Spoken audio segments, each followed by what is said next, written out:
Welcome to the Learning and Development Podcast, sponsored by Infopro Learning. As always, I'm your host, Nolan Hout. My guest today truly needs no introduction, but I don't think they'd call it a cliche unless you actually follow that up with an introduction anyways. So joining today, we have a very special guest, Donald Taylor. He's a recognized thought leader in learning and development in the fields of workplace learning and learning technology, and he's been here for over 30 years. When he's not on the podcast, he's either speaking at any number of keynotes around the globe, or he's helping early stage founders turn their dreams into reality with their company Emerge Education. And on top of that, Donald has been producing an annual L&D Global Sentiment Survey for over a decade now. And the 2025 version of that just came out a couple months back. For those that didn't get a chance to review that, now's your time. But also, that's what we're going to be talking about on the podcast today with Donald Taylor. So if you haven't read it, buckle up. We're going to uncover not just what were the trends of this survey, but we're also going to look at how it compared to some of the previous years. That really helps us get a peek into the future possibilities of what might be coming for us in 2026 and the rest of this year as well. With that, let's go ahead and meet our guest. Hello, Donald. Welcome to the podcast. Great to be here. Thank you for having me. Of course, and thanks for joining the week after what must be one of the busiest weeks for you over there at LearnTech. How was the event for you? You know, it's at the time, it's like a whirlwind. There's a blur, and then suddenly, it's all over. As always, met a lot of interesting people, had some great conversations. But I do feel this year as well, we've moved on, and we'll look at this during our chat. We've moved on from the view of AI by L&D in 2024 to the view this year, which is more mature, and there's a lot more going on in the way people are thinking about things. So I felt that as an event it went well, but more importantly, I felt that the community as a whole were reflecting a more mature view of AI. Oh, really interesting. Well, let's get into it. But before we do, Donald, just to get a little bit, how we start with every podcast is just learning a little bit more about our guests and kind of your story arc and, where you are today, but not just where you are today, but how did you get there? So can you give us a quick origin story of Donald Taylor? It's quite a long story, given the origin happened quite a long time ago. So I'll try to keep it brief. Unlike most people, I didn't fall into learning and development. I actually chose to get here. I started off training to be an English language teacher, which means teaching English as a second language to adults, not a teacher in school. Did that coming out of university, and have been in it ever since, doing everything you can do, setting up companies and selling them, being a classroom teacher, designing courses, designing some of the first online courses in the 1990s, chairing the Learning Technologies Conference since the year 2000, running this survey for the past 12 years. I've chaired an institute to support the growth of the L&D profession for 10 years. So it is all about now, for me, from going through that very practical side of doing L&D, now it's all about trying to devote as much time as possible to supporting the next generation of L&D professionals and help them get where they need to be. Lovely. Well, speaking of the survey, a lot of what we wanted to talk about was the 2025 Global Sentiment Survey that was published a couple weeks into February. Would love to just learn a little bit more about, what is the goals of this survey? And then most importantly, what came out of that? What were the interesting things that we took away this year? The goals are pretty straightforward. I'll explain that. They might sound a bit odd and unambitious, but they kind of make sense if you think about them. So let me share. The goal is to get a pulse check of what L&D professionals think each year about what's happening in the field. And for 12 years, we've asked a very simple, straightforward question, which is, what do you think will be hot next year? Now, that sounds, as I say, incredibly unambitious. And if you asked one person what they thought was going to be hot, then the answer would be a big nothing. So who cares? But if, as we do, you ask it to something like 3,500 people from 100 countries, and if you then have that data over a period of a decade, suddenly things start getting interesting. I don't claim it's a representative sample, right? So this is self-selecting. People choose to come and answer it, which means they're the people who are enthusiastic about it. I'm also sure that it's not something which reflects necessarily what's going to happen this year in L&D. So people say, I'm enthusiastic about that this year, but the people who choose to answer the survey are the people who are the innovators and the early adopters on the Everett Rogers diffusion of innovation curve. But what's interesting is trying to work out, of the things that they say is hot, which of those are going to be more widely adopted later on? Because it's not true that everything that people think is hot is going to get widely adopted, but it is true that everything that is widely adopted was once thought of as being hot by these people who are at the cutting edge. And so we're sort of tapping into what people think is exciting. So that's the rationale behind taking this pulse check every year. Yeah, and it is interesting to always understand how long it's going to take on that adoption curve.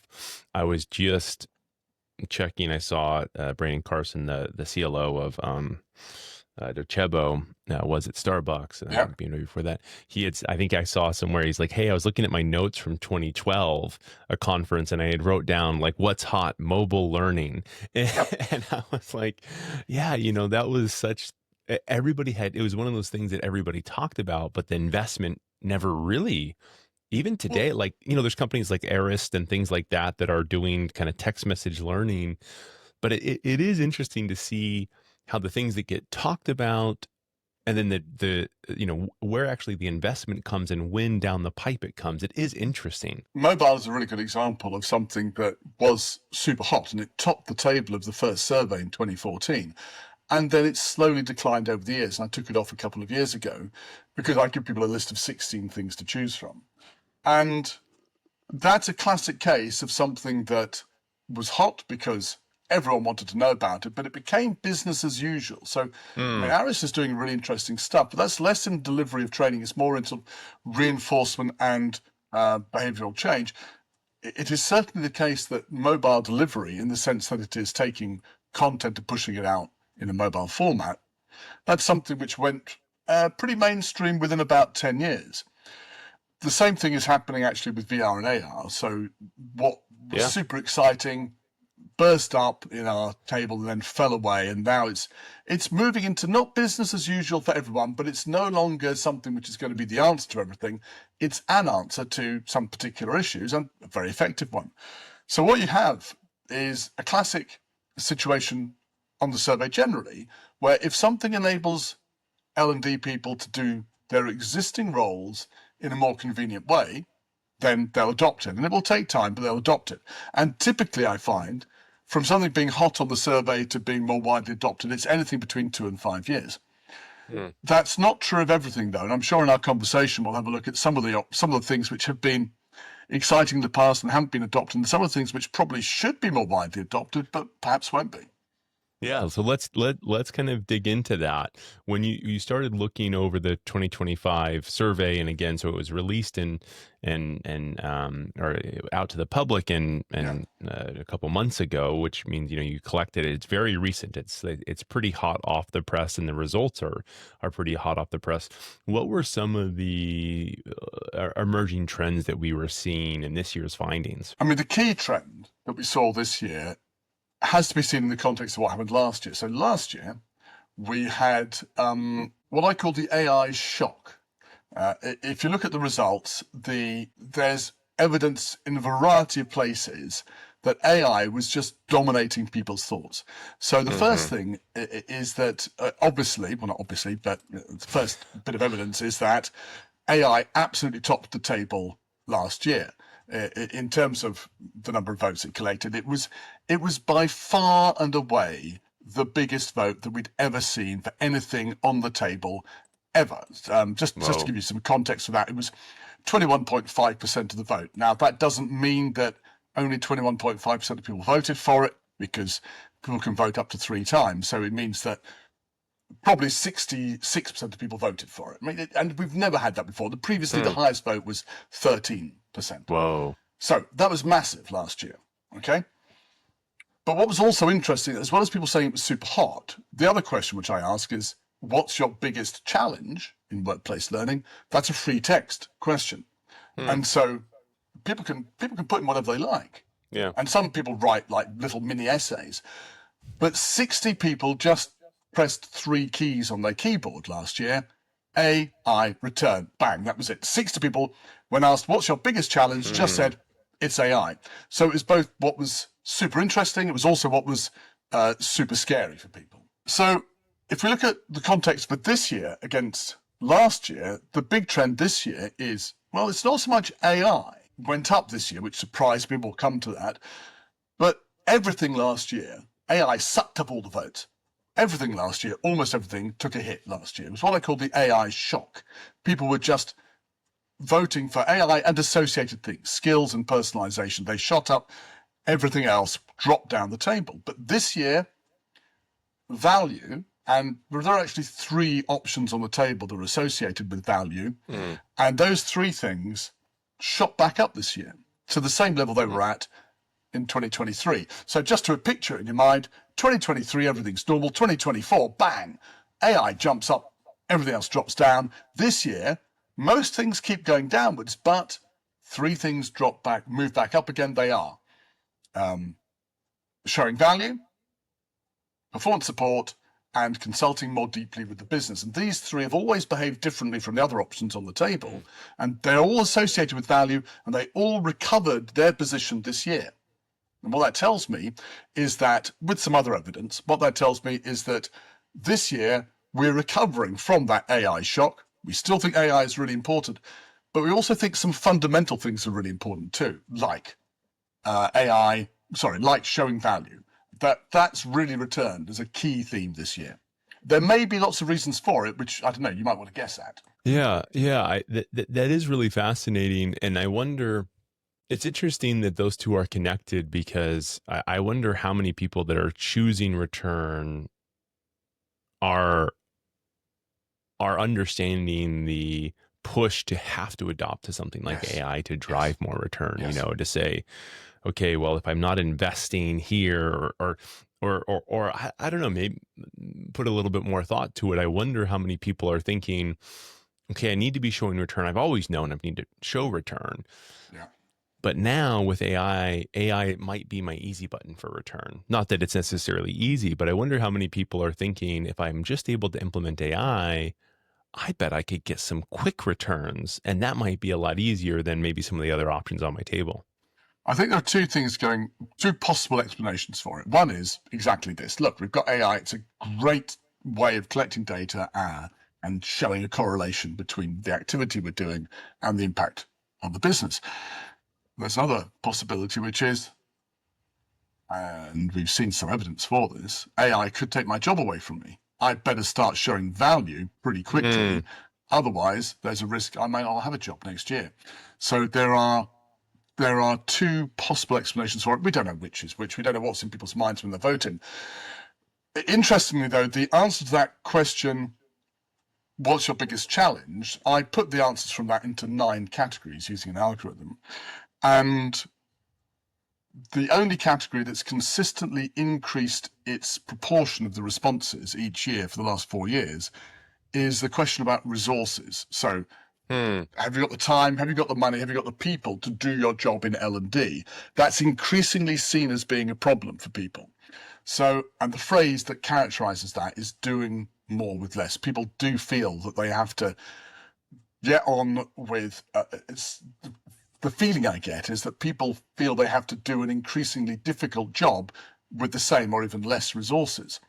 So I kind of feel, my gut feeling is that people feel that showing value is important because they may feel that they're being asked to do more with less, and that if they don't show the value, they're not going to have a job at some point this year. Yeah. So some of it is kind of, you mentioned last year with a bit of shock of, oh, what is this? What's going on? Maybe in a lot of the fear was, will this take my job? Let me sit back and look.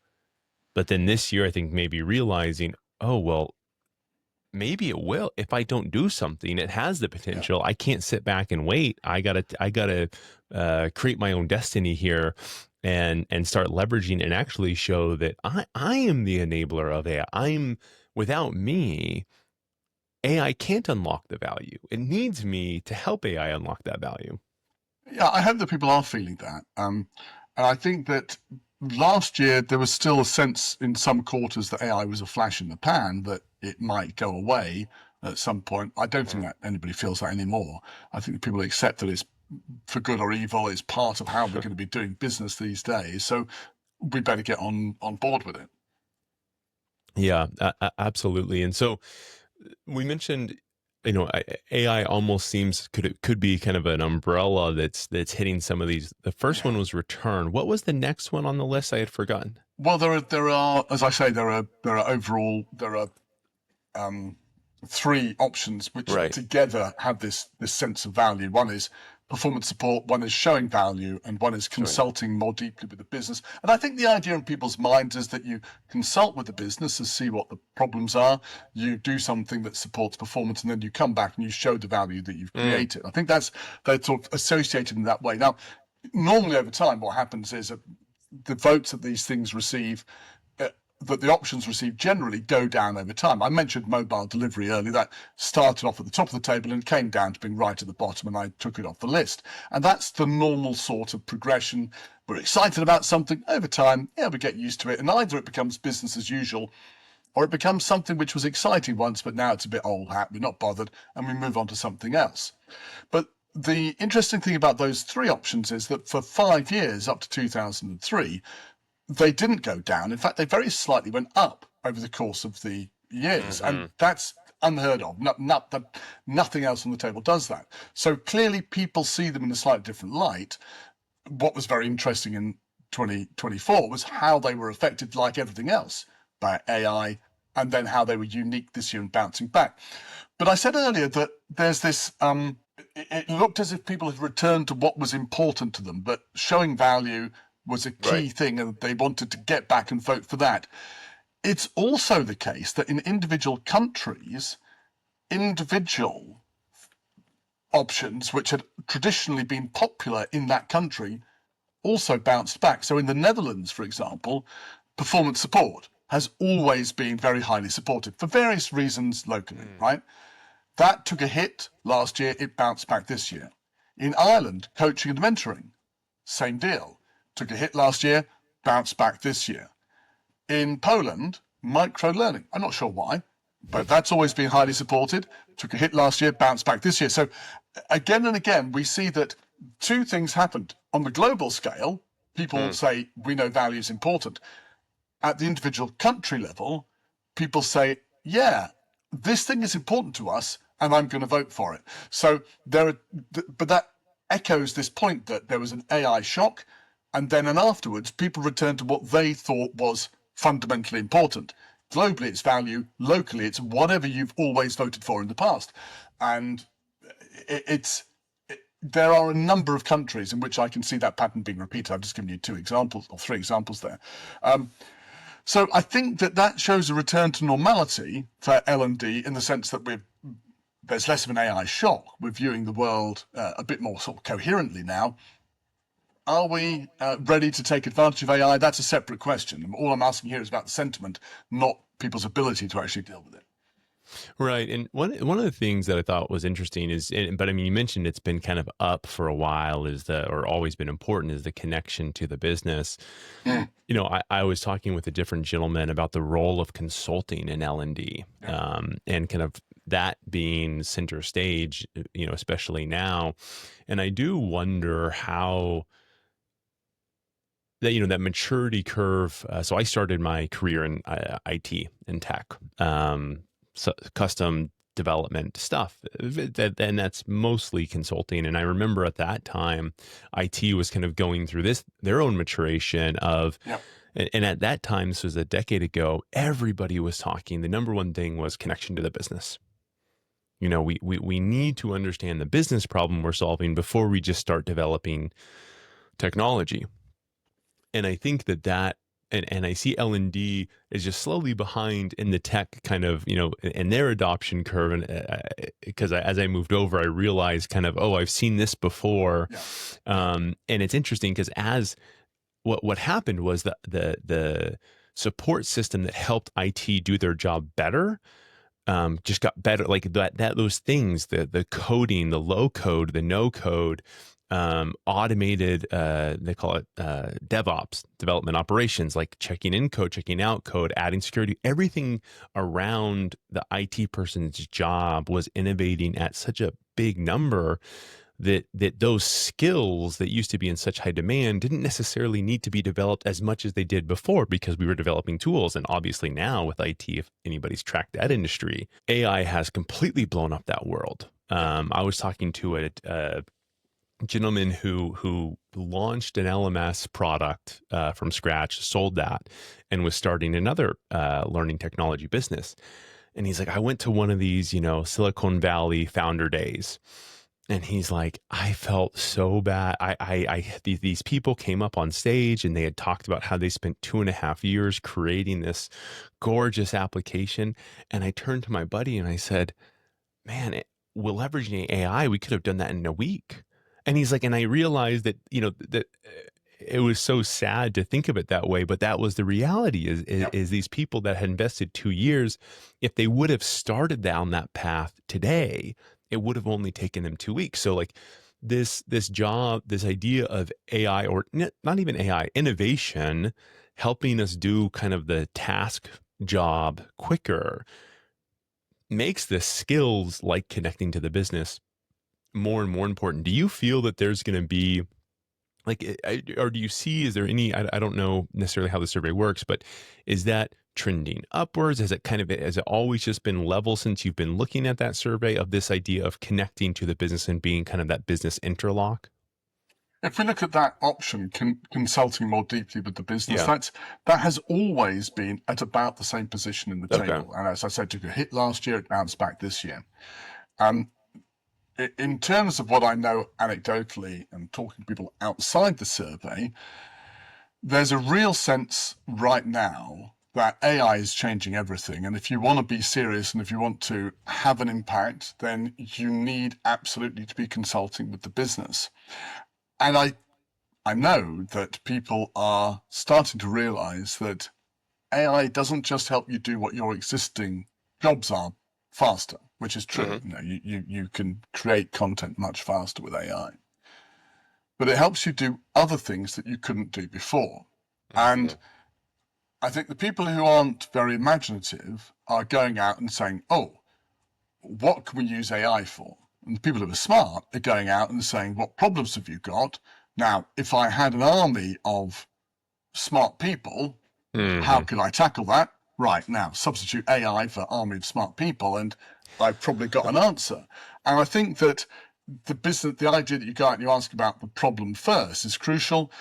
But generally in L&D, that isn't how people approach the job, because the tradition, since the professions existed, has been that we revolve around the production of content. And I think that that's possibly holding us back, because yes, AI can help content be produced, but it's so good at that it almost reduces the value of content to nothing. So then if we're not the people who produce the content, what are we? I'd argue we're the people who support people's performance at an individual and an organizational level. But that is a shift from with the people who produce content. So I think the key thing for L&D going forward is to make that mind shift from being a fulfillment house, creating courses, to being a problem solver, helping individuals and businesses flourish. Right. It's the gosh, I don't know how long ago 70-20-10 started becoming into the fold, right? But I always say it's the funny paradigm where we've agreed roughly agreed that 70-20, 70% of what we learn is on the job, 10% is formal, 20% is peer. But if we look at our investment and where we spend all of our time, it's on the 10%. And understanding how do we flip that, as you mentioned, I think is going to be the key. And it's not via content or content the way that it's designed today. Creating a chat agent that can take somebody who joined the company yesterday and start having them producing value today. not having them go through a training, just having them, hey, this is how it is. Let this camera show you what to do. Like it will teach you on the job. So yeah, really interesting. So you mentioned AI really high last year, obviously, and everything else went down. This year, those things crept back up. But I think you mentioned AI stayed high as Yeah, well. yeah. Um, within like what are, if any, like what sub themes are you thinking when you mentioned AI? You talked about the reason people are leveraging it, but what are people actually doing? Like, do you sense that time between, we talked about mobile learning back in 2014 and then it kind of just petered off. How long do you think it's going to take for that adoption curve? Do you think that that's going to be much shorter because that innovation is so great? Are you seeing anything in either those surveys or in the conversations? With my co-author Egla Vinal-Skyter, we've done 3 bits of research in the past 18 months looking at how people are actually using AI, and we've Hmm. got another survey will be coming out in September looking at how people are actually using AI in L&D. And there's no question that people are using it for producing more content faster. That's the key benefit they see. Hmm. And they do that in a variety of ways, partly by just using it to help them create content faster, partly using it as a sort of, I don't know, a sparring partner, Right. going through Yeah. ideas, and other things, a translation tool and so on. But generally, it's all focused on producing content. And that's not by a small amount. It's easily the greatest use to which not just L&D is using AI, but also how L&D imagines AI can be Mm. used. And I think that's unfortunate because there is a whole slew of other things that we can do with AI. So if you mentioned having a chatbot, absolutely. There's all sorts of performance support tools that we can create using AI. There are, and these are existing at the moment. We have simulation and coaching packages that we can Hmm. give to people so that they can get themselves up to speed faster. They can be monitored when they're in conversations with people to check if they're using words or phrases or approaches which are going to be effective with this person or not. That's just one example of a coaching package that we can use. There are ways of surfacing and extracting implicit knowledge so that when people are having conversations in Slack, somebody can sit in the background, understand what's going on, compare that with what's going on in email and elsewhere, and pull out the common themes and thoughts that are important to the organization, codify and articulate them in a way that then makes knowledge, which previously had been hidden in people's heads, Mm. available for everyone to tap into. Now, that's something we haven't done before, like chatbot, like the coding of simulation, like also extreme personalization. We've done, of course, personalization in the past, but the sort of extreme hyper personalization, which is what Danny Johnson calls it, that personalization is, I think, going to become very rapidly the norm. And I Mm. think I'd like L&D people to be looking at, well, yeah, I can use AI to go a bit faster in what I'm doing it, but I can use it to vastly expand the range of what I do as well. And I'd love people to be doing more of that, not least because I think that the standalone course, as we can call it, the course that gets produced and people have to do it regardless of whether it's exactly right for them or not. I think the standalone course has a best before date on it. We don't know exactly what that is, but the clock is ticking. I think it's got between 2 and 5 years, and I think that within 3 years, people will be saying, particularly younger people who've come in from a world of hyper personalized experience in commercial applications, they'll be saying, "Why on earth am I doing this? There's a better way." And it will become a differentiator for organizations in terms of employment if they can offer something to people where they feel they're getting something which is more customized to them. Yeah, there's a couple applications that I feel are interesting, um, like in the commercial world and understanding the adoption of those. Like one of them is advertising. Yeah. A lot of people accept the fact that they're going to get personalized ads just based off conversations, not even things that and honestly, they prefer it that way. I myself, I'm an ad person, so I come from that background. Right. I always say, yeah, collect the data. Show me ads that are relevant. Like I want to know what's important. Or in those of you that watch shows, Netflix, whatever it is that have any commercials, those are all unique to you. And honestly, they're relevant. Like, yeah, they're things that you might want to know about, or they're telling you things that maybe Yeah. were in your blind spot, whether you really need those or not. Whether you need this latest gadget that sits in your shelf, who knows?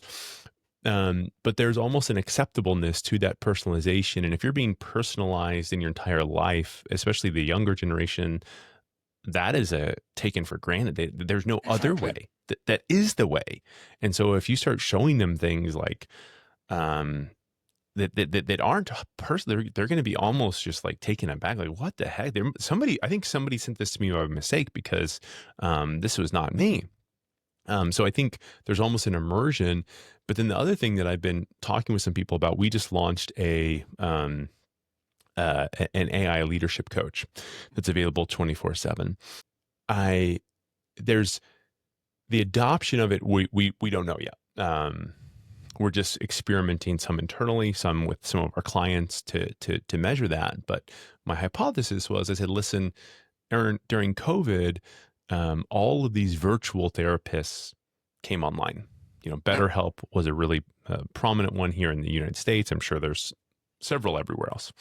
Um, and it was almost like a shock to the system. Like, oh my gosh, like, um, this isn't going to work. People want to talk to a person. But then somebody was like, but do they really want to dress up, go and sit in front of somebody in an office that's inconvenient, or would they rather just pull up their phone and talk to somebody right now and have an abundance of options? One of my, in-laws is in a remote town in Alaska, and she has a therapist that is a very qualified. Like, how are you going to get those people out there? So the value was there, and the crowd adopted that.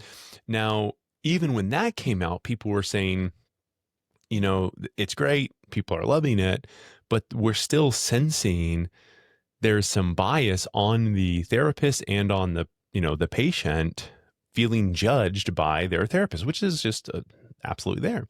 The only way around that is to remove the person from the equation, which is an interesting approach to AI. And so what I was saying is, listen, we're already seeing people are virtually willing to take help. They don't need to sit down next to their Yeah. coach, their whatever. They don't need to go to their boss and take it. I feel that AI is going to open up these options for people. And you mentioned, the shelf life of content. One of the things I believe is leadership content is going to take a huge shift, Mm. because you go into a classroom, maybe you sit down in a classroom 3 hours and they teach you the importance of managing whatever younger people. Now you go back and maybe you don't even apply that for like 3 months. You don't hire anybody new. You've kind of got the same dynamic going on, but then boom, you wake up and you get an email, I don't know, saying something odd. That's when you need the help. Yeah. Yeah. And if you can go to your coach who and message them right then and there, hey, I have an issue. What do I do? And that coach can not just answer like a Google result, but can actually interview you and help you get to the right answer. That's what I want out of leadership coaching. Yeah. I don't want to sit in a classroom, learn, and then when the issue happens, have to go try to sort through and find what the answer is. I don't want to look on Google to what Google thinks the best answer is, and I don't want to necessarily bother somebody. I don't want to message a person actually, and even bother them with that time. I want that instant answer right when I need it. So it's interesting how all of these things are kind of converging, as you mentioned, kind of this personalization that's really changing what content looks like and what the delivery mechanisms look like for these companies that have it.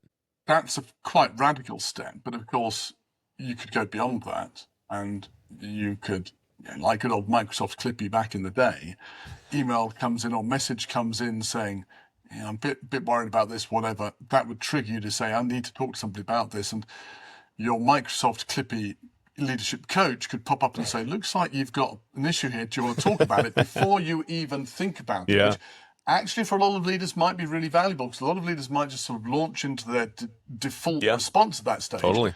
even thinking about there being an alternative could be valuable for everybody involved.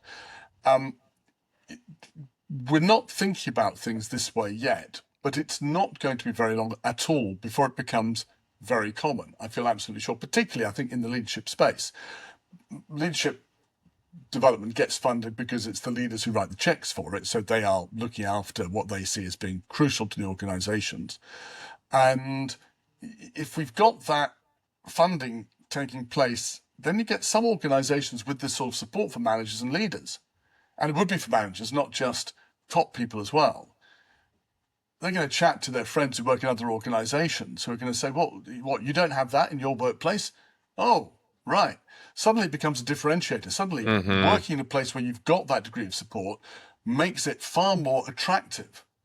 Suddenly everyone wants to get on the bandwagon, because if you don't, you're not going to get the best people working for you. And I can absolutely see that personal development and support in areas like leadership, which are quite tough, will be a differentiator in the future. Yeah, wonderful. Well, so we talked a lot about, what are people interested in and where are their focus.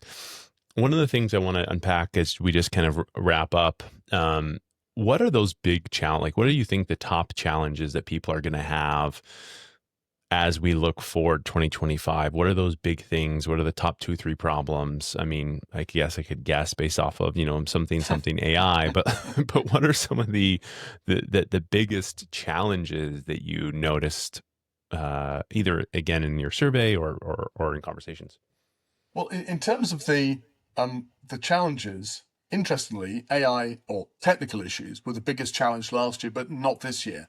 So this year, the thing that had been beaten back into number 2 last year, which was strategy and talent, rose up to be number 1 again. So the idea of just doing things at a high level became more important this year. And I think that's, again, part of the evidence that the AI shock has passed. It's still very important, but it's not as important as the business needs.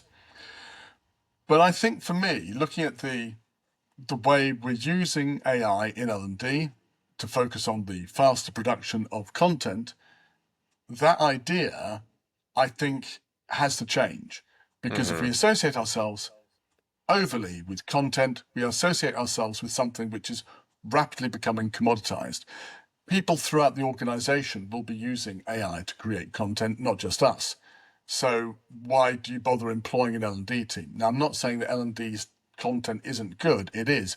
The question is the perception of it. People won't see it as being any different from the stuff that's produced by John in the mailroom or Jane in the canteen. All right. So if that's the case, what else can we do? Well, as I say, as we explored earlier, there's this whole range of other things that we could be doing with AI. But to get our heads around that, I think we have to shift our mindset from, as we said right at the beginning, from how do we find something to do with AI to understand the problem in the business, how can we solve it, and can AI help? And I think it's trite to say it, but it's actually the mind shift which L&D absolutely needs to take. It's the biggest challenge that we have this year. Yep, I totally agree, and I think it's always a challenge, but this is put fuel on that fire, as you mentioned, as alternatives have presented themselves. It reminds me of like my first job ever was selling small business websites, website building. Squarespace destroyed that business. Right. If you can do it yourself, why pay a company $1,000 to get something that's slightly better? You know what I mean? And so, I think that's a really good point. No, I think it's not that anybody is saying that we can get super duper high quality stuff being produced. For most people, it is just good enough. Yeah. And that's a killer because it's so cheap. Yeah, absolutely. So and I think that's a key challenge. As we wrap up, Donald, anything else you wanted to share? I know we didn't get to touch on everything, but was there any big things that you were like, I want to make sure I leave people with this note, or were we able to capture, you think, the highest points of this survey? And if you could maybe spend a second also on helping people understand where to go get this survey. Let's go to the website. Go to donaldhtaylor.co.uk. And I'm sure you'll put that in the notes. Nolan, thanks. But yeah, absolutely. That's the trick, and you'll find it there. I want to leave people on this note. I'm in my 60s now, and I've been working in L&D all my adult working life, from when it was quite normal to smoke in offices and before the World Wide Web was born, when I even remember when email was exciting. Now, before all that, I've seen the world change, but in all of those years, I don't believe there is any more exciting time to be in L&D than right now. There is so much possibility, so much need for it. This is the time to do it. And I wish I was in my late 20s again. I could start all over. I'm not. But I think if we can approach it with that mindset, there's a great world opportunity. Rather than fearing the risks, I think there's no end to what we can do. Yeah, what a great way to end on an optimistic note. I also agree. I think this is actually a call to action for L&D to recognize that I believe AI to be a great leveler across. If we look at the global players in this game, I gave you that analogy of the gentleman who said, "Hey, I could create what that person just did in 2 years, in 2 months now." That is going to level. And so what is going to be the competitive advantage that isn't easy, that isn't a quick thing? And that's your people.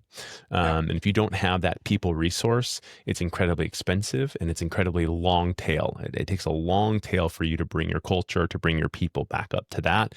And as L&D, we control a lot of that resource. So wonderful way to end it. Donald, thank you for investing your time with us.